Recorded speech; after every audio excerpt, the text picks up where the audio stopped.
ಗಣ್ಯರಿದ್ದಾರೆ. ಸಮಾಜದಲ್ಲಿ ಗಣ್ಯರು ಅಂದರೆ ಪತ್ರಕರ್ತರು. ಯಾಕಂದ್ರೆ ಸಮಾಜದ ಡೊಂಕುಗಳನ್ನೆಲ್ಲ ಎಲ್ಲ ಜನರಿಗೂ ತೋರಿಸ್ತಕ್ಕಂಥ ಕೆಪಾಸಿಟಿ ಇರೋರು ನೀವು ಗುಡಿಸ್ತಾರೆ. ಅದಕ್ಕೋಸ್ಕರ ನಾನು ಒಬ್ಬನೇ ಇಲ್ಲಿ ಡಾಕ್ಟ್ರು, ಸಾಕಷ್ಟು ಡಾಕ್ಟ್ರನ್ನ ನಮ್ಮ ಅರವಿಂದ್ ಅವ್ರು ಕರೆದಿದ್ರು. ನಾನು ಭಾಳ ದಿನ ಅರವಿಂದ್ ಅವರು ಬರೀ ಫೋಟೋಗ್ರಾಫರ್ ಅಂದ್ಕೊಂಡಿದ್ದೆ, ಬಟ್ ಇವ್ರು ಜರ್ನಲಿಸ್ಟ್ ಅಂತ ಆಕ್ಚುಲಿ ನಂಗೆ ಗೊತ್ತಿರಲಿಲ್ಲ. ಅದರೊಳಗಾಗಿ ಸ್ವಚ್ಛ ಪರಿಸರ ಇದು ನನಗೆ ಎಷ್ಟು ಅಪ್ರೋಪ್ರಿಯೇಟ್ ಅಂದರೆ ನಿಮ್ಗೆ ಆಶ್ಚರ್ಯ ಆಗುತ್ತೆ. ಒಂದು ಸೆಂಚುರಿ ಹಿಂದೆ ಇಂಗ್ಲೆಂಡ್ನಲ್ಲಿ ಡಾಕ್ಟರ್ಗಳು ಹೆಂಗಿದ್ರು ಅಂದರೆ ಅನಾಟಮಿ ಥಿಯೇಟರ್ ಡಿಸೆಕ್ಟ್ ಮಾಡೋರು, ಒಂದು ಡೆಲಿವರಿ ಕೇಸ್ ಬಂದರೆ ಕೈಯೇ ತೊಳಿತಿರಲಿಲ್ಲ, ಹಂಗೆ ಹೋಗಿ ಡೆಲಿವರಿ ಮಾಡೋರು. ಸಾಕಷ್ಟು ಜನ ಸತ್ತೋಗ್ತಿದ್ರು ಹೆಣ್ಮಕ್ಳು ಲಂಡನ್ನಲ್ಲಿ, ಇಂಗ್ಲೆಂಡ್ನಲ್ಲಿ. ಆಗ ಯಾರೊಬ್ಬ ಪುಣ್ಯಾತ್ಮ ಕೈ ತೊಳೆದ್ರೆ ಒಳ್ಳೇದಲ್ವಾ ಅಂತ ಒಂದು ಕಂಡಿಡ್ದ. ಎಷ್ಟು ಸುಲಭ ನೋಡಿ, ಕೈ ತೊಳೆಯೋದ್ರಿಂದ ಸಾಕಷ್ಟು ಜನ ಹೆಣ್ಣು ಮಕ್ಕಳು ಉಳ್ಕೊಂಡ್ರು ಡೆಲಿವರಿ ಟೈಮ್ನಲ್ಲಿ. ಪಿರ್ಪೀರಿಯಲ್ ಸೆಪ್ಸಿಸ್ ಅಂತೀವಿ ನಾವು, ಡೆಲಿವರಿ ಟೈಮ್ನಲ್ಲಿ ಆಗುವಂಥ ಸೆಪ್ಸಿಸ್ನಿಂದ ಸತ್ತೋಗ್ತಾ ಇದ್ರು. ಅಂಡ್ ನಿಮ್ಗೆ ಇವತ್ತು ಆಶ್ಚರ್ಯ ಆಗ್ಬೋದು, ನಾವು ಟಿಫನ್ ಮಾಡಬೇಕು ಅಂದರೆ 10 ಸೆಕೆಂಡು ಕೈ ತೊಳೆಯಲ್ಲ. ನಾನು ಆಪರೇಷನ್ ಥಿಯೇಟರ್ ಒಳಗೆ ಫಸ್ಟ್ ಕೇಸ್ ಆಪರೇಟ್ ಮಾಡ್ಬೇಕಾದ್ರೆ 7 ಮಿನಿಟ್ಸ್ ವಾಚ್ ನೋಡಿಕೊಂಡು ನಾನು ಕಲ್ಸ್ಕೊಟ್ಟಿರ್ತಾರೆ ನನ್ನ ಪ್ರೊಫೆಸರು. ಇವತ್ತು ನನ್ನ ಸ್ಟೂಡೆಂಟ್ಗೆ ಹೇಳ್ತೀನಿ, ಬರೀ ಕೈ ತೊಳೆಯೋದಲ್ಲ, ಎಮ್ಮೆ ಉಜ್ಜ ಬ್ರಷ್ ಇರುತ್ತೆ ಅಲ್ಲಿ ನಮ್ಮ ಆಪರೇಷನ್ ಥಿಯೇಟ್ರಲ್ಲಿ, ಚರ್ಮ ಕಿತ್ತೋಗ್ಬೇಕು ಅಷ್ಟು ಉಜ್ಜಿತೀವಿ. 7 ಮಿನಿಟ್ಸ್ ಸೋಪ್ ಹಾಕಿ ಬೆರಳಿನ ಸೊಂದೆ ಇಲ್ಲಿವರೆಗೂ ಒಂದ್ಸಾರಿ ತೊಳೆದ್ರೆ ನೀರು ಹಿಂಗ್ ಬರಂಗೇ ಇಲ್ಲ, ನಮ್ಮ ಕೈ ಹಿಂಗೆ ಇರಬೇಕು, ಇಲ್ಲಿನ ನೀರು ಹಿಂಗೆ ಹೋಗ್ಬೇಕು, ಇಷ್ಟೆಲ್ಲ ಇರುತ್ತೆ. ಅದೆಲ್ಲ ನನಗೆ ಗೊತ್ತಿತ್ತು. ಆದರೆ ನೀವು ಸ್ವಚ್ಛ ಪರಿಸರ ಅಂತ ಒಂದು ಪತ್ರಿಕೆಯನ್ನು ಇಟ್ಕೊಂಡು ಜನಸಾಮಾನ್ಯರಿಗೆ ಇಷ್ಟು ಹೇಳ್ತಿರಲ್ಲ, ಅದಕ್ಕೆ ನನಗೆ ಖುಷಿ ಆಯ್ತು ಈ ಪತ್ರಿಕೆ ಇದು ನೋಡಿದ್ರೆ. ಅಮ್ಮ ಕೆಲವು ಸಮಯ ನನ್ನ ಮಿತ್ರರಲ್ಲಿ ಹೆಸರೇ ಮರ್ತು ಹೋಗ್ತೀನಿ ನಾನು, ಅವೆಲ್ಲ ಹೇಳ್ತಾ ಇದ್ರು, ಡಾಕ್ಟ್ರೇ ನೀವು ನಾಟಿ ಸ್ಟೈಲ್ನಲ್ಲಿ ಮಾತಾಡಿದ್ರು. ನಾನು ನಾಟಿನೇ, ನಾವೆಲ್ಲ ನಾನು ನೋಡಕ್ ಬೆಳ್ಳಗಿದ್ರು, ಸೂಟ್ ಹಾಕೊಂಡಿದ್ರು. ನಾನು ಫಾರಿನ್ ಡಾಕ್ಟರ್ ಅಲ್ಲ, ಕರೆಕಲ್ ತುಮಕೂರು ಹನುಮಂತರಾಯಪ್ಪ, ನಾನೊಬ್ಬ ರೈತನ ಮಗ. ಒಂದು ಚಪ್ಪಾಳೆ ಹೊಡೀರಿ ಇರಲಿ, ಖುಷಿ ಅನ್ಸುತ್ತೆ. ಯಾಕಿದೆ ಹೇಳ್ತೀನಿ ಗೊತ್ತಮ್ಮ, ನೀವು ಯಾವತ್ತಾದ್ರೂ ಕೇಳಿದ್ದೀರಾ ಪಾಪ ಈ ಲೋ ಮಿಡ್ಲ್ ಕ್ಲಾಸ್ ಅಮ್ದಿರ್ ಮಗನ್ ಕರ್ಕೊಂಡು, ಡಾಕ್ಟ್ರೇ ಎಷ್ಟು ಸಾರಿ ವರ್ಮ್ಸ್ಗೆ ಅಂದ್ರೆ ಜಂತುಳಕ್ಕೆ ಮೊದಲೆಲ್ಲ ಕುಂತಿ ಕುಮಾರ ಎಣ್ಣೆ ಕೊಡೋರು, ಈ ಜಂತುಳ ಔಷಧಿ ಕೊಟ್ರೆ ನಮ್ಮ ಮಗಿಗೆ ಅದು ವಾಸಿನೇ ಆಗಲ್ಲ. ಯಾಕೆ ವಾಸಿ ಆಗಲ್ಲ ಅಂತ ನಿಮ್ಗೆ ಹೇಳಿದ್ರೆ ಆಶ್ಚರ್ಯ ಆಗುತ್ತೆ. ಅಮ್ಮ ನಿಮ್ಮ ಮಗಿನ ಉಗುರು ತೋರಿಸು ಅಂತೀನಿ, ಹಿಂಗೆ ತೋರಿಸ್ತಾಳೆ ನೋಡಿ, ಅದ್ರ ಕೆಳಗಡೆ ಮೊಟ್ಟೆ ಕೂತಿರುತ್ತೆ. ಹೆಂಗ್ ಮೊಟ್ಟೆ ಬರುತ್ತೆ ಗೊತ್ತಾ? ಅವನು ಬೆಳಗಿನ ಜಾವ ತಿಕ್ಕ ಕೇರ್ಕೊತಾನೆ. ಈ ತಿಕ್ಕ ಕೇರ್ಕೊಡೋದು ನಾನು ಒಬ್ಬನೇ ಹೇಳೋದು, ನೀವು ಯಾರು ಮಾತಾಡೋಕ್ಕೆ ಆಗಲ್ಲ ವೇದಿಕೆಯ ಮೇಲೆ. ಇದು ಎಷ್ಟು ಸತ್ಯ ಅಂದರೆ, ಮಗು ತಿಕ್ಕ ಕೇರ್ಕೊಳ್ತದೆ, ಅದನ್ನೇ ಬಾಯಿಗೆ ಇಕ್ಕೋತದೆ. ಬೆಳಗ್ಗೆ ತಿಕ್ಕ ಕೇರ್ಕೊಂಡಿರ್ತಾನೆ, ನೀವು ಟಿಫನ್ ಮಾಡೋದಕ್ಕೆ ಮೊದಲು ಕೈ ತೊಳೆದಿರಲ್ಲ, ಏನೋ ಒಂದು ಸಿಗ್ತದೆ ಬಾಯಿಗೆ ಇಕ್ಕೋ, ರೀಸೈಕಲ್ ಆಗುತ್ತೆ. ಎಷ್ಟೋ ನಮ್ಮ ಭಾರತ ದೇಶದಲ್ಲಿ ನೀವು ನಂಬಬೇಕು ನನ್ನ ಮಾತನ್ನ, ಲಕ್ಷಾಂತರ ಲೀಟರ್ಸ್ ಬ್ಲಡ್ನ ದಾನ ಮಾಡ್ತಾರೆ. ಯಾರಿಗೆ? ಜಂತುಳ ಕಿರಿಮೆ ಒಳ ಹುಕ್ ವರ್ಮ್ ಅಂತಿರುತ್ತೆ ನಿಮ್ಮ ಡಿಯೋಡಿ ನಮ್ಮನೊಳಗೆ. ಎಷ್ಟು ಜನರ ರಕ್ತ ಕುಡಿಯುತ್ತೆ ಅಂದರೆ, ಆ ರಕ್ತ ಎಲ್ಲ ಉಳಿದು ಬಿಟ್ಟಿದ್ರೆ ನಮಗೆ ಆಪರೇಷನ್ಗೆ ಬ್ಲಡ್ಡೇ ಬೇಕಿರಲ್ಲ. ಇವತ್ತು ಒಬ್ಬ ರೈತ ಹಳ್ಳಿಯಿಂದ ಬಂದರೆ ಹರ್ನಿಯಾಗ ಆಪರೇಷನ್ ಬರ್ತಾನೆ, ಅವ್ನು ಬ್ಲಡ್ ಟೆಸ್ಟ್ ಮಾಡಿದ್ರೆ 8 ಗ್ರಾಮ್ ಇರುತ್ತೆ, ನಿಮ್ದೆಲ್ಲ 14 ಗ್ರಾಮ್ ಇರುತ್ತೆ. ಯಾಕೆ ಅವನಿಗೆ 8 ಗ್ರಾಮ್ ಇರುತ್ತೆ ಅಂದರೆ, ಅನ್ಫಾರ್ಚುನೇಟ್ಲಿ ನಮ್ಮ ದೇಶದ ರೈತರು ನೋಡಿ ಗಂಬೂಟ್ ಹಾಕೊಂಡು ಒಲೆ ಉಳಲ್ಲ. ನೀವು ಚೈನಾಗ ಹೋಗಿ ಗಂಬೂಟ್ ಹಾಕೊಳ್ದಿರ ಅವ್ನು ಹೊಲಕ್ಕೆ ಎಳೆಯೋದಿಲ್ಲ. ನಮ್ಮಲ್ಲಿ ಭೂಮಿ ತಾಯಿ ಅಂತ ಚಪ್ಪಲಿನ ಆಚೆ ಬಿಟ್ಟು ಕಣದಲ್ಲಿ ನಮಸ್ಕಾರ ಮಾಡುತ್ತಾನೆ. ಈ ಪ್ಯಾಟೆ ಗೊಬ್ಬರ ಉಳಿದಿರ್ತಿರಲ್ಲ, ಈ ಪ್ಯಾಟೆ ಗೊಬ್ಬರದಲ್ಲಿ ಈ ಹುಕ್ಕೋರ್ಮನ ಮೊಟ್ಟೆ ಇರುತ್ತೆ. ಅವನು ತ್ಯಾವದೊಳಗೆ ಏನೋ ಮಾಡೋವಾಗ ಕೆರ್ಕೋತಾನೆ, ಏನೋ ಕಡಿತದೆ, ಕೆರ್ಕೋತಾನೆ, ಅಲ್ಲಿಂದ ಎಂಟ್ರ್ ಆಗುತ್ತೆ ಆ ಹುಕ್ಕೋರ್ಮಿನ ಮೊಟ್ಟೆ ನಿಮ್ಮ ರಕ್ತದೊಳಗೆ ಹೋಗಿ ಅದೆಷ್ಟು ಚೆನ್ನಾಗಿ ಲೈಫ್ ಸೈಕಲ್ ನೋಡ್ಬೇಕು. ನೀವು ನಾವು ಮೆಡಿಕಲ್ ಕಾಲೇಜ್ನಲ್ಲಿ ಎಷ್ಟೆಲ್ಲ ಕಲಿತೀವಿ ಅನ್ನೋದಕ್ಕೆ ನಿಮ್ಗೊಂದು ಉದಾಹರಣೆ. ಅಲ್ಲಿ ಎಂಟ್ರಿ ಆದ ಲಾರ್ವಾ ಅಂತೀವಿ ನಾವು, ನಿಮ್ಮ ಬ್ಲಡ್ನೊಳಗಿಂದ ಸುತ್ತೋಡ್ಕೊಂಡು ಬಂದು ಹಾರ್ಟ್ ಒಳಗಿಂದ ನುಗ್ಕೊಂಡು ಲಂಗ್ಸ್ ಹೋಗಿ ತಿರುಗಿ ವಾಪಸ್ ಹೋಗಿ ನಿಮ್ಮ ಬಾಯಿಯೊಳಗಿಂದ ಇದಿರುತ್ತೆ ಕಿರುನಾಲ್ಗೆ, ಅಲ್ಲಿಂದ ಒಳಗೋಗಿ ನಿಮ್ಮ ಡಿಯೋಡಿನಮ್ ಅಂತೀವಿ ನಾವು, ನಿಮ್ಮ ಜಠರ ಆದ್ಮೇಲೆ 10 ಇಂಚ್ ಇರುತ್ತೆ, ಅಲ್ಲಿ ಕೂತ್ಕೊಳ್ಳುತ್ತೆ. ಅದು ಒಬ್ಬೊಬ್ಬರು ಹೊಟ್ಟೆಯಲ್ಲಿ 400 ವರ್ಮ್ ಇರುತ್ತೆ. ದಿನ ಒಂದು ತೊಟ್ಟು ಕುಡಿದ್ರು ಕೂಡ ನಿಮಗೆ ಕುಡಿತಾನೇ ಇರ್ತದೆ. ಅದಕ್ಕೆ ಬಹಳ ಜನಕ್ಕೆ ಅನೀಮಿಯಾ ಅಂತೀವಿ. ಇದಕ್ಕೆಲ್ಲ ಬಹಳ ಇಂಪಾರ್ಟೆಂಟ್ ಸ್ವಚ್ಛ. ಅದಕ್ಕೆ ನಾನು ಬಹಳ ಕಡೆ ಹೇಳ್ಕೊಡ್ತೀನಿ, ನಿಮ್ಮ ಮಕ್ಕಳು ಉಗುರು ಕಟ್ ಮಾಡ್ರಿ, ಕೈ ತೊಳಸ್ರಿ, ಇಂಪಾರ್ಟೆಂಟ್. ಅನೇಕ ಹೆಣ್ಮಕ್ಳು ನನ್ನ ಮೆಡಿಕಲ್ ಕಾಲೇಜಿನಾಗ ನನ್ನ ಪ್ರೊಫೆಸರು, ನಮ್ಮ ಹುಡುಗಿರು ಯಾರಾದ್ರೂ ಮೆಡಿಕಲ್ ಸ್ಟೂಡೆಂಟ್ಸ್ ಇಷ್ಟು ಉದ್ದಕ್ಕೆ ಉಗುರು ಬಿಟ್ಕೊಂಡು ಬಣ್ಣ ಹೊಡ್ಕೊಂಡ್ ಬಂದ್ರೆ ಇಮ್ಮಿಡಿಯೇಟ್ಲಿ ಅವಳಿಗೆ ಕಟ್ ಮಾಡಿ ಒಳಗೆ ಬರೋರು ನಾನು ಅವಳನ್ನ ಪೇಷಂಟ್ ಮುಟ್ಟಕ್ಕೆ ಬಿಡಲ್ಲ. ಇದು ವೆರಿ ವೆರಿ ಇಂಪಾರ್ಟೆಂಟ್. ತುಂಬ ಜನ ಅನ್ಕೋತಾರೆ ಭಾಳ ಹೈಜಿನಿಕ್ ಇದ್ದೀನಿ ನಾನು, ಭಾಳ ಕಲರ್ಫುಲ್ ಬಣ್ಣ ಹೊಡಿತೀನಿ, ಒಂದೊಂದು ಡ್ರೆಸ್ಗೆ ಒಂದೊಂದು ಬಣ್ಣ ಹೊಡಿತೀನಿ. ಅದೆಲ್ಲ ಇಂಪಾರ್ಟೆಂಟ್. ಮನುಷ್ಯನ ಆರೋಗ್ಯ ಸ್ವಚ್ಛತೆಯಲ್ಲಿರುತ್ತೆ. ಇವತ್ತು ಗಾಂಧಿ ಭವನದಲ್ಲಿ ಇದ್ದೀವಿ. ನಾವು ಬಂದಾಗೆ ಅನ್ಕೊಂಡೆ, ಅರವಿಂದ್ ಹೇಳಿದ್ರು 15 ನಿಮಿಷ ಕಳಿಸ್ಬಿಡ್ತೀನಿ ಬನ್ರಿ ಡಾಕ್ಟ್ರೆ ಅಂತ. ಅರವಿಂದ್ ಎಲ್ಲಿದ್ದೀರಿ? ಕಾರ್ಯಕ್ರಮ ಯೋಜನೆ ಮಾಡೋದು ಬಹಳ ಕಷ್ಟ ರೀ. ನಾನು ಮೆಡಿಕಲ್ ಕಾಲೇಜ್ನಲ್ಲಿ ನಾನು ಇದ್ರು ಅಕಾಡೆಮಿಕ್ ಸೊಸೈಟಿ ಪ್ರೆಸಿಡೆಂಟ್ ಆಗಿದ್ದೆ. ಒಂದ್ಸರಿ ಒಂದು ದೊಡ್ಡ ಕಾರ್ಯಕ್ರಮ ಅರೇಂಜ್ ಮಾಡ್ತೀನಿ, ಬಾಂಬೆಯಿಂದ ಗ್ರೇಟ್ ಸೈಂಟಿಸ್ಟ್ ಬಂದಿದ್ದಾನೆ, ನಮ್ಮ ಡಾಕ್ಟ್ರುಗಳು ಒಬ್ಬನೂ ಇಲ್ಲ ಆಡಿಟೋರಿಯಂನಾಗೆ. ಕೊನೆಗೆ ವಾರ್ಡ್ ಬಾಯಿಗಳು ಆಯಗಳನ್ನೆಲ್ಲ ಕುಂಡ್ರಿಸಿ ನಾನು ಕಾರ್ಯಕ್ರಮ ಮಾಡಿದೆ. ನನಗಂತ ಇದು ಯಾವತ್ತು ಅದರೊಳಗಾಗಿ ಐ ಡೋಂಟ್ ನಪ್ಪ, ನಾನು ಈ ಗಾಂಧಿ ಭವನಕ್ಕೆ ನಾನು ಭಾಳ ಸಾರಿ ಕಾರ್ಯಕ್ರಮ ಬಂದೇನೆ. ಸ್ವಾಮಿ ಇನ್ನೊಂದು ಸಾರಿ ಈ ಹಾಲ್ನಾಗ ಅರೇಂಜ್ ಮಾಡಬೇಡಿ, ಮೇಲೆ ಮಾಡಿ, ಇದಕ್ಕೆ ವಾಸ್ತು ಸರಿ ಇಲ್ಲ, ಚೀಫ್ ಗೆಸ್ಟ್ಗಳೇ ಬರಲ್ಲ, ಬರೋವ್ರಿಗೂ ಕಾಯಕ್ಕೆ ಹೋಗ್ಬೇಡಿ. ಅವ್ರ ಯಜಮಾನರು ಕೂತಿದ್ರು ನನ್ನ ಪಕ್ಕದಾಗಿರೋರು, ಪಾಪ ಅವ್ರು ಕರೆಕ್ಟ್ ಟೈಮ್ ಬಂದು ಕೂತಿದ್ರು. ನೀವು ಯಾವತ್ತೇ ಒಂದು ಕಾರ್ಯಕ್ರಮ ನೀವು ಬಿಡಿ, ನೀವು ಅದ್ಭುತ ಮನುಷ್ಯ, ನೀವು ಕಾರ್ಯಕ್ರಮ ಚೆನ್ನಾಗಿ ನಿರೂಪಣೆ ಮಾಡ್ತೀರಿ. ಬಟ್ ಕಾರ್ಯಕ್ರಮಗಳು, ವೈಜ್ಞಾನಿಕ ಕಾರ್ಯಕ್ರಮಗಳಿಗೆ ಯಾರಿಗೂ ಕಾಯಬಾರ್ದ್ರಿ. ದಿನೇಶ್ ಗುಂಡೂರಾವ್ ಪಾಪ ಅವ್ರಿಗೆ ಇನ್ನೇನೋ ಕಾರ್ಯಕ್ರಮ ಇರ್ತದೆ, ಬೇಡ, ನಮ್ಮಂಥವ್ರು ಇರ್ತೀವಲ್ಲ ಸಾಕು. ಒಂದು ಕಾರ್ಯಕ್ರಮ ನಡಿಬೇಕು, ಇವತ್ತು ಬಿಡುಗಡೆ ಆಗ್ಬೇಕು, ಇದೇ ರೀತಿ ಆಗ್ಬೇಕು. ನಾನು ಯಾಕೆ ಗಾಂಧಿನ ನೆನ್ಸ್ಕೊಂಡೆ ಅಂದ್ರೆ, ಈಗಲ್ಲ, cleanliness is next only to godliness ಅಂತ ಹೇಳಿದವರು ಮಹಾತ್ಮ ಗಾಂಧಿ. ಇವತ್ತು ಮೋದಿ ಅವರು ಸಾಕಷ್ಟು ಇದೆಲ್ಲ ಪ್ರೋಗ್ರಾಮ್, ಅದನ್ನು ಮಹಾತ್ಮ ಗಾಂಧಿ ಅವರೇ ಹೇಳಿದ್ರು.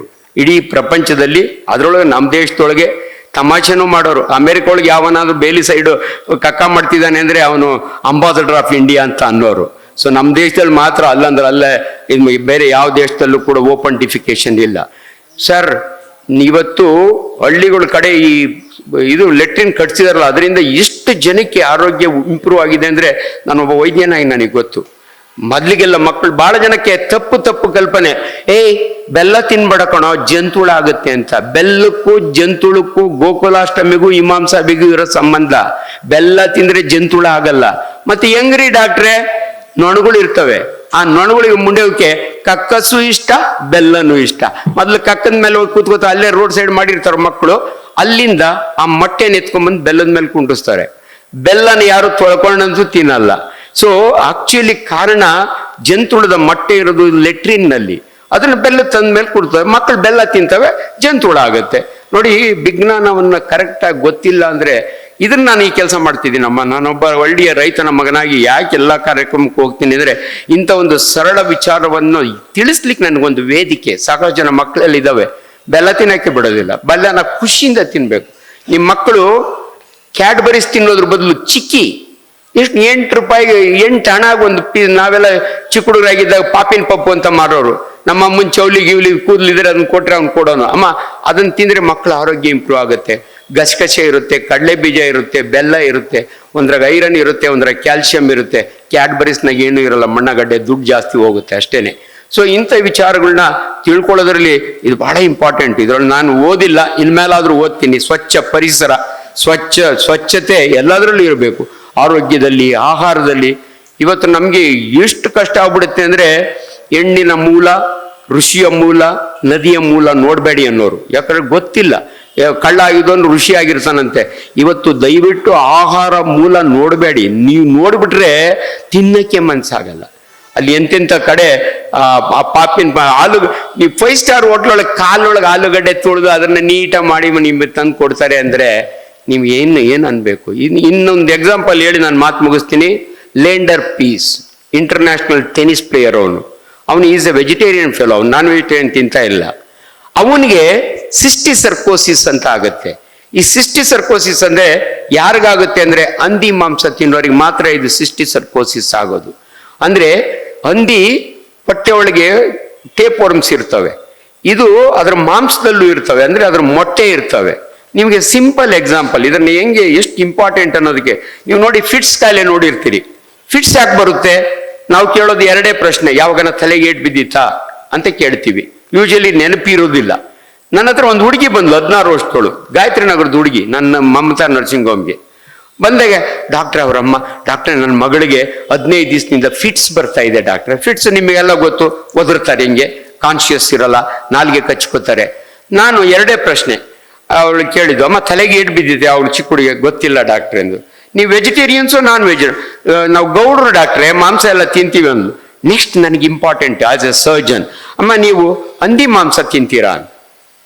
ಈ ಹಂದಿ ಮಾಂಸ ತಿನ್ನೋದು ಒಂದು ಪ್ರಾಬ್ಲಮ್ ಏನು ಗೊತ್ತಾ? ತಿಂದ್ರೂ ಒಂಥರ ನಾಚಿಕೆ, ಏನೋ ಇನ್ಫೀರಿಯಾರಿಟಿ ಕಾಂಪ್ಲೆಕ್ಸು. ಕೆಲವು ಕಮ್ಯುನಿಟಿ ತಿನ್ನಲ್ಲ, with due respect to them, ತಿಂತಾರೆ, ತಿನ್ನೋರು ಹೇಳ್ಕೊಳ್ಳಲ್ಲ. ನಾನು ಆ ಅಮ್ಮನ ಒಂದೇ ಮಾತು ಕೇಳಿದೆ, ನೋಡಮ್ಮ ನನಗೆ ಮೆಡಿಕಲ್ ಪ್ರಶ್ನೆ ಇದು, ನೀವು ತಿಂತಿರೋಲ್ಲ. ಆ ಹುಡುಗಿ ಹೇಳಿಲ್ಲ, ಅಂಕಲ್ ನಮ್ಮ ಅಮ್ಮ ತಿನ್ನಲ್ಲ, ನಾನು ನಮ್ಮಪ್ಪ ಇಬ್ಬರೇ ತಿಂತೀವಿ ಅಂತ. ಅದು ನಾವು ಯೂಶಲಿ ಪೋರ್ಕ್ ಮಾಡೋರು ಮನೆಯೊಳಗೆ ಮಾಡಲ್ಲ, ಹೊರಗಡೆ ಮಾಡಿ ತಿಂತಾರೆ ಅವರು. ನಾನು ಇದನ್ನ ಕಟ್ ಮಾಡೋರು ಯಾರು, ಮನೆ ತರ್ತಾರಲ್ಲ, ಅಂಕಲ್ ನಾನೇ ಕಟ್ ಮಾಡ್ತೀನಿ ಅಂದ್ರು. ಕರೆಕ್ಟಾಗಿ ಹೇಳಮ್ಮ, ನೀನು ಟ್ರೀಟ್ಮೆಂಟ್ ಕೊಡೋನು, ನಾನು ಡಾಕ್ಟ್ರು. ಅಂಕಲ್ ಕಟ್ ಮಾಡೋವಾಗೆ ಅದನ್ನ ಕವರ್ಕೊಂಡು ತಿಂತೀನಿ, ಅದನ್ನ ಬಾರು ಅಂತಾರೆ ಕನ್ನಡದಲ್ಲಿ. ಅದು ಫ್ಯಾಟ್ ಇರುತ್ತಲ್ಲ, ಕೊಬ್ಬರಿ ಇದ್ದಂಗೆ ಚೆನ್ನಾಗಿರುತ್ತೆ, ತಿಂತೀನಿ. ಅಷ್ಟೇ ಸಾಕು ನೋಡ್ರಿ ನನಗೆ ಡಯಾಗ್ನೋಸ್ ಮಾಡ್ಲಿಕ್ಕೆ. ಒಂದು CT ಬೇಡ, ಏನು ಬೇಡ. ಇವಳು ಯಾವಾಗ ಪೋರ್ಕ್ನ ತಿಂತಾಳಲ್ಲ, ಅಥವಾ ಸರಿಯಾಗಿ ಬೇಯಿಸ್ದಿರೋ ಪೋರ್ಕ್ ತಿಂತಾರಲ್ಲ, ಅವರಿಗೆ ಇಲ್ಲೊಂದಪ್ಪ ಕುಪ್ಪೆ ಆಗುತ್ತೆ, ಇಲ್ಲಿಷ್ಟಪ್ಪ ಕುಪ್ಪೆ ಆಗುತ್ತೆ, ಬ್ರೈನ್ ಒಳಗೆ ಕುಪ್ಪೆ ಆಗುತ್ತೆ. ಅದನ್ನ ನಾವು ಸಿಸ್ಟಿಕ್ ಸರ್ಕೋಸಿಸ್ ಅಂತೀವಿ. ಈ ಹುಡುಗಿಗೆ ಇಮ್ಮಿಡಿಯೇಟ್ಲಿ ಒಂದು CT ಮಾಡಿಸಿದ್ರೆ ಬ್ರೈನ್ನಾಗ ಇಷ್ಟಪ್ಪ ಕೂತಿದೆ. ಫಿಟ್ಸ್ ಯಾರನ್ನ ಬಂದ್ರೆ ಒಂದು CT ನಾವು ಮಾಡೇ ಮಾಡ್ತೀವಿ, ಒಂದು EEG ಮಾಡ್ತೀವಿ. CT ಯಾಕೆ ಮಾಡ್ತೀವಿ ಅಂದ್ರೆ ಒಳಗಡೆ TB ಇರುತ್ತೆ ಕೆಲವರಿಗೆ ಸಿಸ್ಟಿಕ್ ಸರ್ಕೋಸಿಸ್ ಇರುತ್ತೆ, ಇನ್ ಕೆಲವರಿಗೆ ಲಕ್ಷಕ್ಕೊಬ್ಬರಿಗೆ ಬ್ರೈನ್ ಟ್ಯೂಮರ್ ಇರುತ್ತೆ. ಫಿಟ್ಸ್ ಬಂದವ್ರನ್ನ ಸುಮ್ಮನೆ ಹಂಗೆ ಬಿಡಬಾರ್ದು. ನಿಮ್ಯಾನ್ಸ್ನೊಳಗೆ ಅವೆಲ್ಲ ಮಾಡೇ, ಯಾರಿಗೆ ಫಿಟ್ಸ್ ಬಂದ್ರೆ ದಯವಿಟ್ಟು ನಿಮ್ಯಾನ್ಸಿಗೆ ಕರ್ಕೊಂಡೋಗಿ, ಎಲ್ಲೂ ಕರ್ಕೊಂಡು ಹೋಗ್ಬೇಡಿ. ಅವ್ರು CT ಮಾಡಿದ್ರೆ ನಿಮಗೆ ಟ್ರೀಟ್ಮೆಂಟ್ ಕೊಡೋದೇ ಇಲ್ಲ. ನಾನು ಮಾಡ್ತೀನಿ. ಸಿಸ್ಟಿಕ್ ಸರ್ಕೋಸಿಸ್ ಒತ್ತುತ್ತೆ, ಅವಳಿಗೆ ಫಿಟ್ಸ್ ಬರುತ್ತೆ. 21 ದಿನದಲ್ಲಿ ಆಲ್ಬೆಂಡೋಜಾಲ್ ಮಾತ್ರೆ ಆಗದೆ ಅವಳಿಗೆ ಕ್ಯೂರೇ ಆಗೋಯ್ತು. ನೋಡಿ, ಅವಳು ಯಾವಾಗ ಹೈಜೀನ್ ಇಲ್ವಲ್ಲ. ಅನ್ಫಾರ್ಚುನೇಟ್ಲಿ ನಾವು ಇವನಿಗೆ ಯಾಕೆ ಹೇಳಿದೆ, ಇವನ್ ತಿನ್ನಲ್ಲ, ಆದ್ರೂ ಇವನಿಗೆ ಯಾಕೆ ಬ್ರೈನ್ ಆಗಾಯ್ತು. ನೀವು ನಂಬಿ ಇವನ್ 5 ಸ್ಟಾರ್ ಹೋಟ್ಲಾಗೆ ಊಟ ಮಾಡ್ತೀವಿ. Is A celebrity. ಈ 5 ಸ್ಟಾರ್ನ ನೀವು ಹೋಗ್ತಿರಲ್ಲ, ಇವೆಲ್ಲ ಇವು ಸಲಾಡ್ಸ್ ಇಟ್ಟಿರ್ತಾರಲ್ಲ ನಿಮ್ ತಟ್ಟೆಗೆ, ಅದು ಏನು ಪ್ಲಾಸ್ಟಿಕ್ ಕವರ್ ಬೇರೆ ಹಾಕೊಂಡು ಇವನ್ ತಲೆಗೆ ಬೇರೆ ಒಂದು ಟೋಪಿ ಹಾಕೊಂಡು ಬಂದಲ್ಲಿ ಇಡ್ತಾನೆ. ಅದಕ್ಕೆ ಹೆಂಗೇರಿ ಮೋರಿ ಒಳಗೆ ಬೆಳೆದಿರೋ ತರಕಾರಿ ನೆಟ್ಟಿಗೆ ತೊಳೆದೇ ಇರಲ್ಲ. ಅವರು ಏನಂಗ್ ಮಾಡ್ತಾರೆ, ಕಟ್ ಮಾಡ್ಕೊಂಬಂದು ಇರ್ತಾರೆ ನೋಡಿ. ಅದ್ರೊಳಗಿರೋ ಸಿಸ್ಟ್ ಇವನ್ ಹೊಟ್ಟೆ ಒಳಗೆ ಹೋಗಿ ಅವನಿಗೆ ಸಿಸ್ಟಿಕ್ ಸರ್ಕೋಸಿಸ್ ಆಗಿ ಫಿಟ್ಸ್ ಬರೋದು ಅವ್ರಿಗೆ. ಇದು ನಮಗೆ ಪೇಪರ್ನಾಗೆಲ್ಲ ಬಂದಾಗೆ ನಾವು ಇಂಥ ವಿಚಾರಗಳನ್ನ ನಾವು ನಿಮ್ಗೆ ಹೇಳ್ತೀವಿ. ಇದು ಸಿಕ್ಕ ಅವಕಾಶದಲ್ಲಿ ಇನ್ನೊಂದು ಇನ್ಸಿಡೆನ್ಸ್ ಹೇಳಿ. ನಿನ್ನೆ ತಾನೇ ಇವನು ನಮ್ಮ ನಾಗರಾಜ್ ಹರೀಶ್ ಅಂತ ಒಂದು ಚಾನಲ್ ಮಾಡಿದ್ದಾನೆ. ಮೊದಲು ಇದು BTV ಒಳಗಿದ್ದ. ನಿನ್ನೆ ಒಂದು ಬಂದ, ಡಾಕ್ಟ್ರೇ ನಿನ್ನೆ ತಾನೇ ಒಂದು ಇದು ಬಂದಿದೆ picture. Internationally famous kabaddi player ಒಂದು ನೀರಿನೊಳಗೆ ಒಂದು ನಾಯಿ ಮರಿ ಹಿಂಗ ತೇಲ್ಕೊಂಡು ಹೋಗ್ತಾ ಇರ್ತದೆ. ಅದನ್ನ ಹಿಂಗೆ ಹಿಡ್ಕೊತಾನ ಅವನು, ಅದನ್ನ ಸೇವ್ ಮಾಡ್ಲಿಕ್ಕೆ. ಅದನ್ನ ಹಿಡ್ಕೊಂಡಾಗ ಕಚ್ಚಿಬಿಡುತ್ತೆ ಅದು ನಾಯಿ. ಏನೋ ಆಯ್ತು ಬಿಡು, ಒರೆಸ್ಕೊಂಡ ಬಿಟ್ಟ. ಆಫ್ಟರ್ 2 months ಇವನಿಗೆ ಹುಚ್ಚು ರೇಗುತ್ತೆ, ರೇಬೀಸ್ ಆಗುತ್ತೆ. ರೇಬೀಸ್ ಆದ್ರೆ ನೀವು ತಿಳ್ಕೊಂಬಿಡಿ, ದಯವಿಟ್ಟು ಯಾರಾದ್ರೂ ನಿಮ್ಮ ಮನೆ ನಾಯಿ ಕಚ್ಚಿರ್ಲಿ, ಬೀದಿ ನಾಯಿ ಕಚ್ಚಿರ್ಲಿ, ಸಣ್ಣ ನಾಯಿ ಕಚ್ಚಿರ್ಲಿ, ದೊಡ್ಡ ನಾಯಿ ಕಚ್ಚಿರ್ಲಿ, ನಿಮ್ಮ ನಾಯಿಗೆ ಆಲ್ರೆಡಿ ವ್ಯಾಕ್ಸಿನ್ ಹಾಕಿರ್ಲಿ, ದಯವಿಟ್ಟು 4 ಇಂಜೆಕ್ಷನ್ ನೀವು ತಗೊಳ್ಳೇಬೇಕು. ಪ್ರಪಂಚದಲ್ಲಿ ಇದುವರೆಗೂ ರೇಬೀಸ್ ಆಗಿ ಅಂದ್ರೆ ಹುಚ್ಚು ರೇಗಿದವರು ಬದುಕಿರೋ ಇನ್ಸಿಡೆನ್ಸ್ ಇಲ್ಲ. ಅದಾನಿ ಹೆಂಡತಿ ತಮ್ಮ ಸತ್ತೋಗ್ತಾನೆ, ಅಮೆರಿಕಾಗ ಹೋಗಿ ನಾಯಿ ಕಚ್ಚಿತ್ತು, ಮನೆ ನಾಯಿ. ಇವರೆಲ್ಲ ನೆಗ್ಲೆಕ್ಟ್ ಮಾಡ್ತಾರೆ, ನಮ್ಮ ನಾಯಿ ಅಲ್ವಾ ಏನೂ ಆಗಲ್ಲ ಅಂತ. ಇವನ್ಗೆ ಪಾಪ ಅವನ್ಗೆ ಹಂಗೆ ಸಣ್ಣ ನಾಯಿ ಕಚ್ತಲ್ಲ ಅಂತ ಪಾಪ ಇಂಟರ್ನ್ಯಾಷನಲಿ ಫೇಮಸ್ ಅವನು. ಏನು ಇಂಜೆಕ್ಷನ್ ತಗೊಳ್ಳಿಲ್ಲ. ಅದಕ್ಕೆ ಲಾಸ್ಟ್ ವರ್ಡ್ ನಂದು, ನೀವು ಏನಾದರೂ ನಿಮ್ಮ ಊರಿಗೆ ತೋಟಕ್ಕೆ ಹೋದಾಗ ಅಲ್ಲಿ ಏನಾದ್ರು ನಾಯಿ ಕಚ್ಚಿದ್ರೆ ಅವತ್ತು ಇಂಜೆಕ್ಷನ್ ತಗೊಳಕ್ಕಾಗಲಿಲ್ಲ ಅಂದ್ರೆ ಏನು ಮಾಡಬೇಡಿ. ಲೈಫ್ ಬಾಯ್ ಸೋಪ್ ಹಾಕಿ ನಿಮ್ಮ ಗಾಯನ ಚೆನ್ನಾಗಿ ತೊಳಿರಿ. ನೆಕ್ಸ್ಟ್ ಡೇ ಬೆಂಗಳೂರಿಗೆ ಬನ್ನಿ, ಒಂದು ರೇಬಿಪುರ್ ಇಂಜೆಕ್ಷನ್. ಮೊದಲಿಗೆ ನನ್ನ ಅಮ್ಮ ತಗೊಂಡಿದ್ಲು ನಾನು ಚಿಕ್ಕ ಹುಡುಗ ಇದ್ದಾಗೆ, ಒಕ್ಕಳು ಸುತ್ತು 14 ಇಂಜೆಕ್ಷನ್. ಈಗ 4 ಇಂಜೆಕ್ಷನ್ ರೇಬಿಪುರ್ 350 ರೂಪಾಯಿ ಒಂದು ಇಂಜೆಕ್ಷನ್. KC ಜನರಲ್ಗೆ ಹೋದ್ರೆ ಫ್ರೀ ಸಿಗುತ್ತೆ. ನಮ್ಮ ಕೆಂಪೇಗೌಡ ಹಾಸ್ಪಿಟಲ್ ನಾನು ಚೇರ್ಮನ್ ಇದ್ದೀನಿ, ಅರ್ಧ ರೇಟಿಗೆ ಕೊಡಿಸ್ತೀನಿ. ದಯವಿಟ್ಟು 1 TT ತಗೊಂಡು ಸಣ್ಣ ನಾಯಿ ಅಂತ ನೆಗ್ಲೆಕ್ಟ್ ಮಾಡಬೇಡಿ. ನೀವು 4 ಇಂಜೆಕ್ಷನ್ ಯಾವಾಗ ಕಚ್ಚಿದ ದಿನನೇ ಹಾಕ್ಸ್ಕೋಬೇಕು ಅಂತೇನಿಲ್ಲ, 10 ದಿನ ಟೈಮ್ ಇರುತ್ತೆ. ಮೊದಲನೇ ಇಂಜೆಕ್ಷನ್ 0 ಅಂತೀವಿ ನಾವು, 2ನೇ ಇಂಜೆಕ್ಷನ್ 3, 3ನೇ ಇಂಜೆಕ್ಷನ್ 7, 4ನೇದು 14, 5ನೇದು 28. ಇಷ್ಟು ಇಂಜೆಕ್ಷನ್ ದಯವಿಟ್ಟು. ಇವತ್ತು ನಮ್ಮ ದೇಶದಲ್ಲಿ ಈ ತಾನೇ ವಿಡಿಯೋ ನೋಡ್ತಿದೆ, ಹಾವು ಕಚ್ಚಿ ಎಷ್ಟು ಜನ ಸಾಯ್ತಾರೆ, ನಾಯಿ ಕಚ್ಚಿ ಎಷ್ಟು ಜನ ಸಾಯ್ತಾರೆ, ಅದು ನಿಮ್ಗೆ ಅವೇರ್ನೆಸ್ ಇರಲ್ಲ. ನಾಯಿ ಕಚ್ಚಿ ನಿಮ್ಗೆ ಎಲ್ಲ ನಾಯಿ ಕಚ್ಚಿರೋ ಹುಚ್ಚೇನು ಬರಲ್ಲ, ಹುಚ್ಚು ಬಂದ್ರೆ ನೀವು ಉಳಿಯೋದಿಲ್ಲ. ಅಮೆರಿಕನ್ ಪ್ರೆಸಿಡೆಂಟ್ ಆಗಲಿ ಸತ್ತೋಗ್ತಾನೆ. ಇದು ನಾನೊಬ್ಬ ಡಾಕ್ಟರ್ ಆಗಿ ನಿಮ್ಗೆ ನಿಖರವಾದ ಮಾಹಿತಿ ಕೊಡ್ತೀನಿ. ಇದುವರೆಗೂ ಪ್ರಪಂಚದಲ್ಲಿ ಜರ್ಮನಿ ಒಳಗೆ ಒಂದೇ ಒಂದು ಕೇಸ್ ಉಳಿದಿದ್ದು ಒಂದು ನಮ್ಮ ಹಿಸ್ಟ್ರಿ ಒಳಗಿದೆ, ಅದರ್ವೈಸ್ ಇಲ್ಲ. ದಯವಿಟ್ಟು ನೀವು ಸ್ಪ್ರೆಡ್ ಮಾಡಿ. ನಾಯಿ ಕಚ್ಚಿದಾಗ ಇಂಜೆಕ್ಷನ್ ತಗೊಳ್ಳೇಬೇಕು, ದುಡ್ಡು ಹೋದ್ರೂ ಪರವಾಗಿಲ್ಲ. ಅದು ಪೇನ್ಲೆಸ್ ಇಂಜೆಕ್ಷನ್ ಇಲ್ಲಿ ಕೊಡ್ತೀವಿ ಈಗ. ಆದ್ರಿಂದ ಇವತ್ತು ನನ್ನನ್ನು ಈ ಕಾರ್ಯಕ್ರಮಕ್ಕೆ ಕರೆದು, ಆಕ್ಚುಲಿ ನನಗೆ ಗೌರಿಬಿದನೂರಿನಾಗ ಒಂದು ಕಾರ್ಯಕ್ರಮ ಆಯಿತು. ನಮಗೆ ಅರವಿಂದ್ ಮೇಲೆ ಬಾಲಿ ಅಭಿಮಾನ. ಅಲ್ಲಿ ನಮ್ಮ ಕೃಷ್ಣಮೂರ್ತಿ ಬೇರೆ ಬಂದು ಕೂತಿದ್ದಾರೆ ರೇ ಅವ್ರು ಯಾವಾಗಲೂ ಇವರಿಬ್ಬರು ಒಟ್ಟೊಟ್ಟಿಗೆ ನಮ್ಮನ್ನು ಕರೀತಾರೆ. ಸೊ ನಿಮ್ಮ ಪತ್ರಿಕೆ ಇದರ ಮುಖಾಂತರ ಸಾಕಷ್ಟು ಜನಗಳಿಗೆ ಇನ್ಫಾರ್ಮೇಶನ್ ಹೋಗಲಿ. ನಾನು ರೆಗ್ಯುಲರ್ ಸಬ್ಸ್ಕ್ರೈಬರು, ನಮಗೆ ಒಂದು ಬುಕ್ ಕಳಿಸ್ಬಿಡಿ, ಓದಿ ನಮ್ಮದು ಒಂದು ಕೆಲವು ಆರ್ಟಿಕಲ್ಸ್ ಬರಿತೀವಿ. ತುಂಬ ಜನ ಇದೀರಿ, ಮಕ್ಕಳಿದ್ದಾರೆ, ಗಣ್ಯರಿದ್ದಾರೆ. ಈ ಕಾರ್ಯಕ್ರಮಕ್ಕೆ ನಾವು ಬಂದಿರೋರೇ ಗಣ್ಯರು, ಅವ್ರೇನು ಬರಬೇಕು ಅಂತ ಏನಿಲ್ಲ, ಅವ್ರ ಕೆಲಸ ಅವ್ರಿಗಿರ್ತದೆ, ನೋಡ್ಕೊಳ್ಳಿ. ಅವ್ರ ಪ್ರಪಂಚ ಎಲ್ಲ ನೋಡ್ಕೋಬೇಕು, ನಾವು ಇಂಥ ಕಾರ್ಯಕ್ರಮ ನೋಡ್ಕೊಳ್ಳೋಣ. ಕರೆದಿದ್ದಕ್ಕೆ ಥ್ಯಾಂಕ್ ಯು. ಏನಾನ ಎಕ್ಸ್ಟ್ರಾ ಮಾತಾಡಿದ್ರೆ ಹೊಟ್ಟೆಗೆ ಹಾಕ್ಕೊಳ್ಳಿ. ನಾನು ಗ್ಯಾಸ್ಟ್ರೋಎಂಟ್ರಾಲಜಿಸ್ಟ್ ಇದ್ದೀನಿ. ನಮಸ್ಕಾರ. ಸ್ವಚ್ಛ ಪರಿಸರ ಈ ವಾರಪತ್ರಿಕೆ 10ನೇ ವರ್ಷದ ವಾರ್ಷಿಕೋತ್ಸವ ಇವತ್ತು ಭಾಳ ವಿಜೃಂಭಣೆಯಿಂದ ಮಾಡ್ತಾ ಇದ್ದಾರೆ. ಈ ಕಾರ್ಯಕ್ರಮದಲ್ಲಿ ವೇದಿಕೆ ಮೇಲೆ ಉಪಸ್ಥಿತಿರುವ ನನಗೆ 2-3 ಜನರ ಹೆಸರೇ ಗೊತ್ತು, ಮಿಗಿದವ್ರ ಹೆಸರು ಗೊತ್ತಿಲ್ಲ, ಅನ್ಯ ಭಾವಿಸಬಾರ್ದು. ಡಾಕ್ಟರ್ ಆಂಜಿನಪ್ಪನವರೇ, ಸನ್ಮಾನ್ಯ ರಘು ಅವರೇ, ಸನ್ಮಾನ್ಯ ವೆಂಕಟೇಶ್ ಅವರೇ ಹಾಗೂ ಶ್ರೀನಿವಾಸ್ ಅವರೇ. ಸರ್ ತಮ್ಮ ಹೆಸರು ಗೊತ್ತಿಲ್ಲ. ಸರ್ ಪ್ರವೀಣ್ ಅವರೇ, ಸನ್ಮಾನ್ಯ ರವಿ ಅವರೇ ಹಾಗೂ ಸನ್ಮಾನ್ಯ ಗಿರೀಶ್ ಅವರೇ ಹಾಗೂ ಅರವಿಂದ್ ಅವರೇ, ಇಲ್ಲಿ ನೆರೆದಿರುವಂಥ ಎಲ್ಲ ಅಣ್ಣ ತಮ್ಮಂದಿರೇ. ಸ್ವಚ್ಛ ಪರಿಸರ ಅಂದರೆ ನಾವು ಸ್ವಚ್ಛವಾಗಿಡಬೇಕಾದ್ರೆ ಪಕ್ಕದಲ್ಲಿ, ನಮ್ಮ ಮನೆ ಪಕ್ಕದಲ್ಲಿ ಮೊದಲು ನಾವು ಸ್ವಚ್ಛವಾಗಿಡೋದಕ್ಕೆ ನಾವು ಮೊದಲು ಆದ್ಯತೆ ಕೊಡಬೇಕು. ನಾವು ಹೋಗ್ತಾ ಇರ್ತೀವಿ, ರೋಡ್ನಲ್ಲಿ ಏನೋ ತಗೊಳ್ತೀವಿ, ತಿಂತೀವಿ, ರೋಡಲ್ಲಿ ಬಿಸಾಡ್ತೀವಿ. ಅದಾಗಬಾರ್ದು. ಸ್ವಚ್ಛ ಅಂತ ಹೇಳಿದ್ರೆ ಫಸ್ಟು ನಮ್ಮ ಮನೆ ಹತ್ರ ನಾವು ಸ್ವಚ್ಛವಾಗಿಟ್ಟ ಅಂದರೆ ಪ್ರತಿಯೊಂದೂ ನಾವು ಎಲ್ರಿಗೂ ಮಾದರಿ ಆಗ್ತೀವಿ. ಆ ಮಾದರಿ ಆಗಬೇಕಾದ್ರೆ ನಾವು ಕ್ಲೀನಾಗಿಡಬೇಕು, ಸ್ವಚ್ಛವಾಗಿಡಬೇಕು. ನಮ್ಮ ಮನೆಗೆ ಕಸ ಗುಡಿಸಿ ಪಕ್ಕದ ಮನೆ ತಳ್ಳೋದಲ್ಲ, ಪಕ್ಕದ ಮನೆಯವ್ರು ಆ ಪಕ್ಕದ ಮನೆಗೆ ತಳ್ಳೋದಲ್ಲ. ಅದನ್ನು ನೀಟಾಗಿ ಎತ್ತಿ ಒಂದು ಕವರ್ಗೆ ಹಾಕಿಟ್ರೆ ಅವ್ರು ಬಂದು ತೆಗೆದುಕೊಂಡು ಹೋಗ್ತಾರೆ. ಪರಿಸರ ಶುದ್ಧವಾಗಿರಬೇಕಾದ್ರೆ ಇದು ಮಾಡಬೇಕು. ಜೊತೆಗೆ ಮನೆಯಲ್ಲಿ ಏನೇ ಅಡುಗೆ ಪದಾರ್ಥಗಳು, ಅದು ತರಕಾರಿ ತಂದಿರ್ತೀವಿ, ಸೊಪ್ಪು ತಂದಿರ್ತೀವಿ, ಅದನ್ನು ಶುದ್ಧ ಮಾಡಿ ತಗೊಂಡೋಗಿ ನಾವು ರೋಡಲ್ಲಿ ಬಿಸಾಡ್ತೀವಿ ಅಥವಾ ಮನೆ ಪಕ್ಕದಲ್ಲಿ ಬಿಸಾಡ್ತೀವಿ. ಅದು ಆಗಬಾರ್ದು. ಅದನ್ನು ಕವರಲ್ಲಿ ಹಾಕಿಟ್ರೆ ಸ್ಕ್ಯಾವೆಂಜರ್ಸ್, ಯಾರು ಪೌರ ಕಾರ್ಮಿಕರು ಬರ್ತಾರೆ, ಗಂಟೆ ಹೊಡಿತಾರೆ ಮನೆ ಬಾಗಿಲಲ್ಲಿ, ಅವ್ರು ತೊಗೊಂಡೋಗ್ತಾರೆ, ಪಿ ಊದ್ತಾರೆ, ತೊಗೊಂಡೋಗ್ತಾರೆ. ಅದನ್ನು ನಾವು ಮುಂದುವರಿಸ್ಕೊಂಡು ಹೋಗ್ಬೇಕು. ಇದು ಸ್ವಚ್ಛವಾಗಿದ್ರೇ ಪರಿಸರ ಸ್ವಚ್ಛ ಆಗಿರೋದು, ಇಲ್ದಿದ್ರೆ ಸ್ವಚ್ಛವಾಗಿಡೋಕ್ಕೆ ನಾವು ಸಾಧ್ಯನೇ ಇಲ್ಲ. ಇದನ್ನು ನಾವು ಮಾಡಬೇಕು ಅಂತ ನಾನು 2 ಮಾತುಗಳಲ್ಲಿ ಹೇಳಕ್ಕೆ ಇಚ್ಛೆ ಬಯಸ್ತೀನಿ. ಹಾಗೆ ಮಕ್ಕಳಿಗೆ ಪುಸ್ತಕ ಕೊಡೋದಾಗಲಿ, ಬ್ಯಾಗ್ ಕೊಡೋದಾಗಲಿ ಒಂದು ಕಾರ್ಯಕ್ರಮ, ತುಂಬ ಅಚ್ಚುಕಟ್ಟಿನ ಕಾರ್ಯಕ್ರಮ. ನಿಮ್ಮ ಸ್ವಚ್ಛ ಪರಿಸರದವರು ಗೌರ್ಮೆಂಟ್ ಸ್ಕೂಲಲ್ಲಿ ಓದೋ ಮಕ್ಕಳನ್ನ ಒಂದು 2-3 ದತ್ತು ತಗೊಳ್ಳಿ. ಅವರ ಒಂದು ವಿದ್ಯಾಭ್ಯಾಸಕ್ಕೆ ಅನುಕೂಲ ಆಗೋ ರೀತಿ ಒಂದು ಕಾರ್ಯಕ್ರಮ ಮಾಡಿ. ನಿಮ್ಮ ಸ್ವಚ್ಛ ಪರಿಸರಕ್ಕೆ ಒಳ್ಳೆ ಹೆಸರು ಬರುತ್ತೆ. ಯಾಕಂದರೆ ಗೌರ್ಮೆಂಟ್ ಸ್ಕೂಲ್ ಮಕ್ಕಳಿಗೆ ಗೌರ್ಮೆಂಟ್ನವ್ರು ಬೆಳಿಗ್ಗೆ ಹಾಲು ಕೊಡ್ತಾರೆ, ಮಧ್ಯಾಹ್ನ ಮೊಟ್ಟೆ ಕೊಡ್ತಾರೆ, ಊಟ ಕೊಡ್ತಾರೆ. ಸ್ಕೂಲಿಗೆ ಬರಲ್ಲ ಮಕ್ಕಳು. 500 ಜನ ಮಕ್ಕಳು ಇರುತ್ತಾರೆ, 150 ಜನ ಬರಲ್ಲ ಮಕ್ಕಳೇ ಬರಲ್ಲ ಸ್ಕೂಲ್ಗೆ. ಪೇರೆಂಟ್ಸು ಅದಕ್ಕೆ ಗಮನನೇ ಹರಿಸಲ್ಲ. ಬೆಳಗ್ಗೆದವ್ರು ಕೆಲಸ ಕೊಟ್ಟಾಗ್ತಾರೆ, ಇವನು ಸ್ಕೂಲ್ಗೆ ಹೋಗಲ್ಲ, ಆ ಬೀದಿಲಿ ಆಡ್ತಾ ಇರ್ತಾನೆ. ಸ್ಕೂಲ್ ಟೈಮ್ ಸರಿ ಊಟ ಕೊಡ್ತಾರೆ, ರೋಡಲ್ಲಿ ಬಿದ್ದಿರೋ ಸಾಮಾನು ಎತ್ಕೊಂಡು ಹೋಗ್ತಾನೆ, ಅಲ್ಲೆಲ್ಲ ಮಾರ್ತಾನೆ, ಅವನು ಆ ರೂಟ್ ಕೊಟ್ಟು ಹೋಗ್ತಾನೆ. ಇದಾಗಬಾರ್ದು. ನೀವು ಒಳ್ಳೆ ಕಾರ್ಯಕ್ರಮ ಇದು. ಈ ಕಾರ್ಯಕ್ರಮಕ್ಕೆ ಸಾಹೇಬರು ಹೇಳ್ದಂಗೆ, ನಮ್ಮ ಡಾಕ್ಟರ್ ಹೇಳ್ದಂಗೆ ಅತಿಥಿಗಳು, ಮುಖ್ಯ ಅತಿಥಿಗಳು ಬರಬೇಕಾಗಿತ್ತು, ಕಾರಣಾಂತರಗಳಿಂದ ಬಂದಿಲ್ಲ. ಸೋಮವಾರ ಮಂಗಳವಾರ ಇತ್ತು. ಮಂಗಳೂರಿಗೆ ಹೋಗೋ ಕಾರ್ಯಕ್ರಮ ದಿನೇಶ್ ಗುಂಡೂರಾವ್ ಸಾಹೇಬರಿಗೆ. ಅದು ಇದಕ್ಕಿದ್ದಂಗೆ ಮುಂದೆ 2 ದಿವಸ ಮುಂದೆ ಹೋಯ್ತು, ಬುಧವಾರಕ್ಕೆ ಫಿಕ್ಸ್ ಆಗೋಯ್ತು.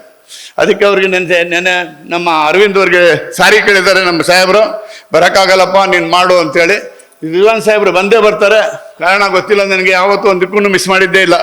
ನಮ್ಮ ರಿಜ್ವಾನ್ ಅರ್ಷದ್ ಅವರು ಬರ್ತಾರೆ, ಅದು ಲೇಟಾಗಿ ಬರ್ಬೋದು, ನನಗಂತೂ ಗ್ಯಾರಂಟಿ ಇದೆ ಬರ್ತಾರೆ ಅಂತೇಳಿ. ಇದೊಂದು ಪತ್ರಿಕೆ 10ನೇ ವರ್ಷ ಇನ್ನೂ ಮುಂದುವರಿಸ್ಕೊಂಡು ಹೋಗ್ಲಿ. ಒಳ್ಳೆ ಸುದ್ದಿಗಳನ್ನು ಒಂದೊಂದು ನಾನು ನೋಡ್ಕೊಂಡು ಪ್ರತಿಯೊಂದೂ ಎಲ್ಲ ನಾಯಕರದ್ದು ಫೋಟೋಗಳಿದೆ. ಅವ್ರು ಏನು ಹೇಳಿದ್ದಾರೆ ಅದನ್ನು ಹಾಕಿದ್ದೀರಾ ನೀವು. ಆದರೆ ಕಂಪ್ಲೀಟ್ ಏನು ಸ್ವಚ್ಛತೆಗೆ ಏನು ನಮ್ಮ ಮಾನ್ಯತೆ ಕೊಡಬೇಕು ಅದನ್ನು ಇಂಪಾರ್ಟೆಂಟ್ ಇದರಲ್ಲಿ ತೋರಿಸ್ಬೇಕು ನೀವು. ಸ್ವಚ್ಛತೆಗೆ ಮನೆ ಹತ್ರ ಏನು ನಾವು ಮಾಡಿದ್ರೆ ಸ್ವಚ್ಛವಾಗಿರುತ್ತೆ, ನಗರ ಸ್ವಚ್ಛವಾಗಿರುತ್ತೆ. ಎಲ್ಲೇ ಪ್ರತಿಯೊಂದು ನಾವೇನೇ ಮಾಡಬೇಕಾದ್ರೂ ಸ್ವಚ್ಛವಾಗಿ ತೊಗೊಂಡೋಗಿ ಡಸ್ಟ್ಬಿನ್ಗೆ ಹಾಕುವಂಥ ಒಂದು ಕಾರ್ಯಕ್ರಮ ಮಾಡಿದ್ರೆ ಈ ಸ್ವಚ್ಛ ಪರಿಸರಕ್ಕೆ ಒಳ್ಳೆ ಹೆಸರು ಬರುತ್ತೆ ಅಂತೇಳಿ ಈ ಸಂದರ್ಭದಲ್ಲಿ ನನಗೆ ಮಾತನಾಡೋಕ್ಕೆ ಅವಕಾಶ ಮಾಡಿಕೊಟ್ಟಿದ್ದವರಿಗೆ, ವೇದಿಕೆ ಮೇಲೆ ಇರೋವರೆಗೂ ನಿಮಗೆ ವಂದಿಸಿ ನನ್ನ ಮಾತುಗಳನ್ನು ಮುಗಿಸ್ತಾ ಇದ್ದೀನಿ. ನಮಸ್ಕಾರ. ಎಲ್ಲರಿಗೂ ನಮಸ್ಕಾರ. ವೇದಿಕೆ ಮೇಲಿರೋ ಎಲ್ಲರ ನನ್ನ ಆತ್ಮೀಯರು, ವೇದಿಕೆ ಮುಂಭಾಗದಲ್ಲಿರೋ ಎಲ್ಲ ನನ್ನ ಸ್ನೇಹಿತರಿಗೂ ಸ್ವಾಗತ ಕೋರ್ತಾ, ಈ ಸ್ವಚ್ಛ ಪರಿಸರ ಇವತ್ತು 10ನೇ ವರ್ಷದ ವಾರ್ಷಿಕೋತ್ಸವವನ್ನು ಆಚರಿಸ್ತಾ ಇದೆ. ತುಂಬ ಸಂತೋಷ. ನಾನು ಈ ಸ್ವಚ್ಛ ಪರಿಸರ ಇನ್ನೂ 50ನೇ ವರ್ಷದಾಗಲಿ 100ನೇ ವರ್ಷದ ವಾರ್ಷಿಕೋತ್ಸವ ಮಾಡಲಿ ಅಂತ ನನ್ನ ಆಶಯಿಸ್ತಾ ಇದ್ದೀನಿ. ಸ್ವಚ್ಛ ಪರಿಸರಕ್ಕೆ ನಮ್ಮ ಕಡೆಯಿಂದ ಏನಾದರೂ ಒಂದು ಸಪೋರ್ಟ್ ಬೇಕಾದರೂ ನಾವು ಸದಾ ಇದ್ದೀವಿ. ಆದರೆ ಸ್ವಚ್ಛ ಪರಿಸರದಿಂದ ನಮಗೂ ಬೆನ್ನೆಲುಬಾಗಿ ಅವ್ರು ನಿಲ್ಲಿ ಅಂತ ಆಶಿಸುತ್ತಾ ನಾನು 2 ಮಾತು ಮುಗಿಸ್ತೀನಿ. ಒಳ್ಳೆಯದಾಗಲಿ. ಈ ಸಭೆಯನ್ನ ಅಲಂಕರಿಸಿರ್ತಕ್ಕಂಥ ಮಾನವ ಪ್ರೇಮಿ ಡಾಕ್ಟರ್ ಅಂಜನಪ್ಪನವರೇ ಮತ್ತು ನೆರೆದಿರ್ತಕ್ಕಂಥ ಎಲ್ಲ ಗಣ್ಯರಿಗೂ ನನ್ನ ನಮಸ್ಕಾರಗಳನ್ನು ತಿಳಿಸುತ್ತಾ, ಇಂದು 10ನೇ ವಾರ್ಷಿಕೋತ್ಸವವನ್ನು ಆಚರಣೆ ಮಾಡ್ತಾ ಇದ್ದೀವಿ. ಈ ಒಂದು ಸಂದರ್ಭದಲ್ಲಿ ನಮ್ಮ ಮಿತ್ರರಾದಂಥ ಅರವಿಂದ್ರವರಿಗೆ ಹಾರೈಸಲು ನಾನು ಇಚ್ಛೆ ಪಡ್ತೇನೆ. ಇವತ್ತು ನಮ್ಮ ಅರವಿಂದ್ ಅವರು ನಿಜವಾಗಲೂ ಕೂಡ ಈ ಸ್ವಚ್ಛ ಪರಿಸರ ಅನ್ನತಕ್ಕಂಥ ಈ ಒಂದು ಪತ್ರಿಕೆಯನ್ನು ಮಾಡಬೇಕಾದ್ರೆ ಅವರು ಎಷ್ಟು ಕಷ್ಟಪಡೋದು, ಅವ್ರು ಪಟ್ಟಂಥ ಕಷ್ಟ, ಅವರು ಮುಳ್ಳಿನ ಮೇಲೆ ನಡೆದಂಥವರು ಈ ಒಂದು ವಿಷಯಕ್ಕೆ, ಇದನ್ನು ಕಾಪಾಡಲಿಕ್ಕೆ. ಅದು ಮಾತ್ರ ಅಲ್ಲ, ಅವ್ರು ಪಟ್ಟಂಥ ಕಷ್ಟವನ್ನು ನಾನು ಪಕ್ಕದಲ್ಲಿದ್ದು ನೋಡಿದವನು. ನಿಜವಾಗಲೂ ಕೂಡ ಅವರು ಮಾತಾಡಬೇಕಾದ್ರೆ ಲಯನ್ ವೆಂಕಟೇಶ್ ಅವ್ರ ಬಗ್ಗೆ ಹೇಳ್ತಾ ಇದ್ರು. ಲಯನ್ ವೆಂಕಟೇಶ್ ಅವರು ನಮಗೆ ತುಂಬಾನೇ ಹೆಲ್ಪ್ ಮಾಡ್ತಿದ್ದಾರೆ. ಈ ಒಂದು ಪತ್ರಿಕೆಯನ್ನು ನಡೆಸಲಿಕ್ಕೆ ಅವರು ಕೂಡ ಪ್ರಮುಖ ಕಾರಣ ಅಂತ ತಿಳಿಸ್ತಾ ಇದ್ರು. ನಿಜವಾಗಲೂ ಕೂಡ ನೋಡಿ, ಇಂಥ ಅರವಿಂದ್ ಅಂತವ್ರನ್ನ ನಾವು ನಿಜವಾಗ್ಲೂ ಪ್ರೋತ್ಸಾಹಿಸಬೇಕು. ಎಷ್ಟು ಕಷ್ಟ ಅಂದ್ರೆ ನಿಜವಾಗ್ಲೂ ಅದು ಹೇಳಲಿಕ್ಕೆ ಆಗಕ್ಕಿಲ್ಲ, ಅಷ್ಟು ಕಷ್ಟವನ್ನು ಅವ್ರು ಪಡೆದಿದ್ದಾರೆ ಈ ಒಂದು ಇದರಿಂದ. ನಿಜವಾಗ್ಲೂ ಅರವಿಂದ್ ಅವರಿಗೆ, ಅವರನ್ನ ನೋಡಿ ನಮ್ಮ ಕಷ್ಟಗಳನ್ನ ನಾವು ನೋಡಿದಾಗ ಅವರು ಯಾವ ತರ ಆ ಕಷ್ಟಗಳನ್ನ ನಿಭಾಯಿಸ್ತಾ ಇದ್ದಾರೆ ಅದನ್ನ ನೋಡಿದಾಗ ನಮ್ಮ ಕಷ್ಟ ಎಲ್ಲ ಚಿಕ್ಕದಾಗ ಕಾಣ್ತಾ ಇದೆ. ಅಷ್ಟು ಕಷ್ಟವನ್ನು ಪಟ್ಟವರು, ಅವ್ರು ಚೆನ್ನಾಗಿರ್ಬೇಕು. ಆ ದೇವರು ಆರೋಗ್ಯವನ್ನ ಆರನ್ನು ಪಡೆದು ಆರೋಗ್ಯವಂತರಾಗಿರ್ಲಿ ಅಂತ ಹೇಳಿ ನಾನು ಹಾರೈಸುತ್ತಾ ಬೇಡಿಕೊಳ್ಳುತ್ತಾ ನನ್ನ ಮಾತನ್ನು ಮುಗಿಸ್ತಾ ಇದ್ದೀನಿ. ನಮಸ್ಕಾರ.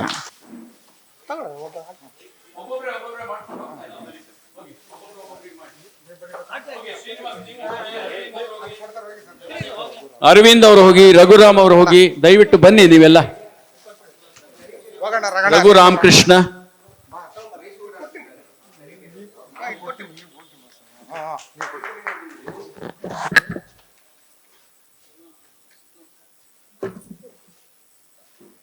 ವೆಂಕಟೇಶ್, ನೀವು ಸಹ ಮಾಡಿ ಮಾಡಿ. ನಿಮ್ಗೆ ಇದೊಂದು ಭಾಗ್ಯ, ಇದು ಎಲ್ರಿಗೂ ಸಿಗುವಂತದ್ದಲ್ಲ ಇದು.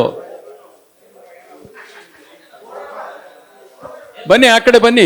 ಶ್ರೀನಿವಾಸ್, ನೀವು ಹೋಗಿ, ನೀವು ಮಾಡಿ.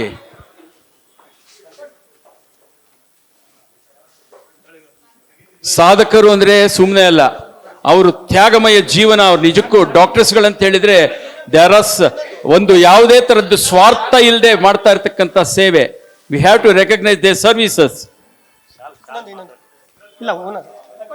ಒಂದು ಕಾಣಿಕೆಗಳನ್ನು ಸಹ ಕೊಡ್ತಾ ಇದ್ದಾರೆ. ನಿಮ್ಮ ಮನೆಗಳಲ್ಲಿ ಸ್ವಚ್ಛವಾದ